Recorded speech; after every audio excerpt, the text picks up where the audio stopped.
முதலமைச்சர் விஜய் திடீர் ராஜினாமா. திடீரென விஸ்வரூபம் எடுத்த சிபிஐ வழக்கு. மிகப்பெரிய சிக்கலில் சிக்கிய தவேக ஆட்சி. மறுதேர்தல் நடத்த உடனடி உத்தரவு. தமிழகம் எதிர்பாராத திருப்பம்.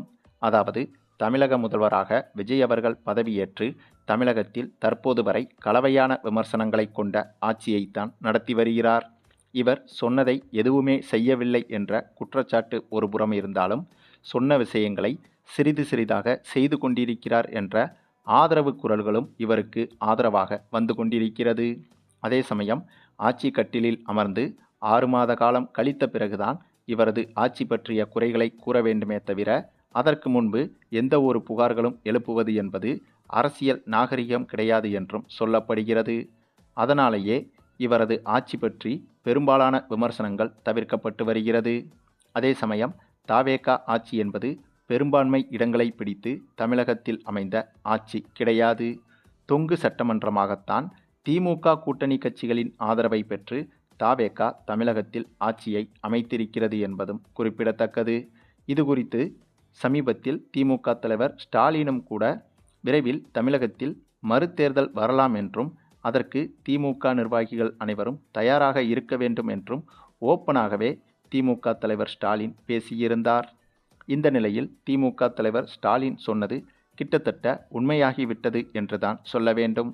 ஆமாங்க, அதற்கு காரணம் விஜய் கட்சி தொடங்கி தேர்தல் பிரச்சாரம் செய்து கொண்டிருந்த போது கரூர் விவகாரத்தில் என்ன நடந்தது என்பது பலரும் அறிந்ததுதான். அந்த கரூர் விவகாரத்தில் நிறைய உயிர்கள் பலியானது. அதன் தொடர்பாக சிபிஐ விசாரணை நடத்தப்பட்டு வந்தது.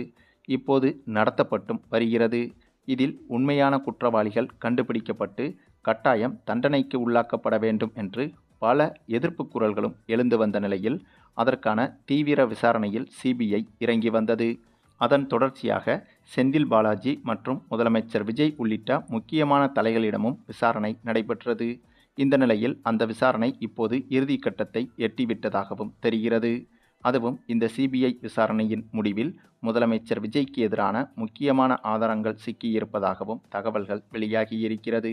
ஒருவேளை விஜய்க்கு எதிராக வலுவான ஆதாரங்கள் இந்த கரூர் விவகாரத்தில் இருக்குமே ஆனால், விஜயின் முதல்வர் பதவி கூட தற்காலிகமாக ராஜினாமா செய்ய வைக்கப்படலாம் என்றும் தகவல்கள் வெளியாகியிருக்கிறது.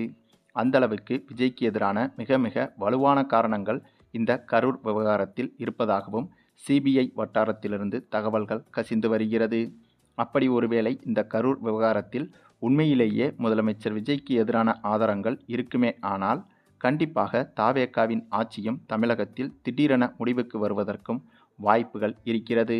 அப்படி முடிவுக்கு வரும் பட்சத்தில் உடனடியாக தமிழகத்தில் மறுதேர்தல் நடத்தப்படுவதற்கும் பிரகாசமான வாய்ப்புகள் தெரிகிறது.